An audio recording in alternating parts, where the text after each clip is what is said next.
مغربی بنگال اردو اکیڈمی کے روح ادب میں جو جون تا اپریل شائع ہوا ہے، اس میں اسم راشد کا ایک ڈرامہ، اردو ڈرامہ مولوی باقر شائع ہوا ہے۔ مولوی باقر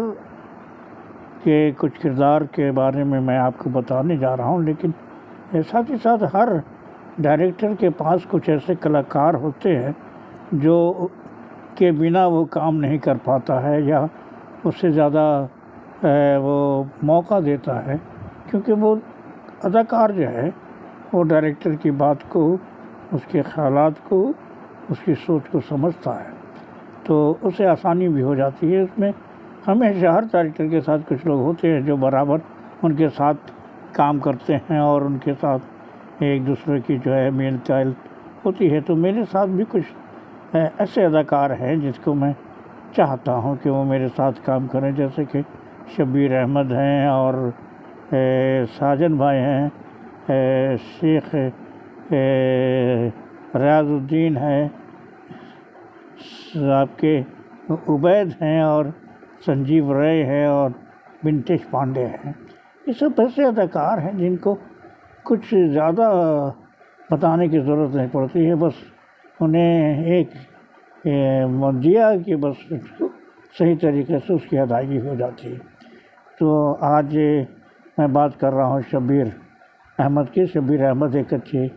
اداکار ہیں، بہت ہی اچھے ڈائریکٹر ہیں، اور ساتھ ہی ساتھ بہت ہی اچھے ڈرامہ نگار بھی ہیں۔ انہوں نے وہی ڈرامے لکھے ہیں، میرے ساتھ انہوں نے کئی ڈرامے کیے ہیں، لیکن اس دفعہ وہ جو ہے کاسٹ میں شامل نہ ہو سکے، کیونکہ کچھ گھریلو پریشانی تھی جس کی وجہ سے انہیں موقع نہیں تھا کہ وہ ریہرسل کرتے، اس لیے انہوں نے اپنا نام واپس لے لیا۔ لیکن کہتے ہیں نا کہ جب دل سے دل ملا رہتا ہے تو کسی نہ کسی صورت سے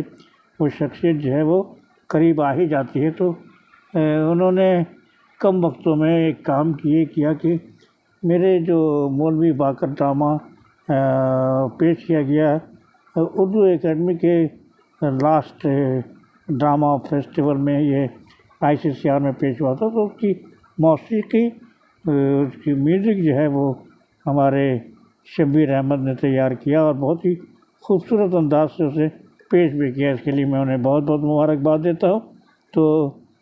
ایک اچھا اداکار، ایک اچھا ڈائریکٹر، اور ایک اچھا ڈرامہ نگار،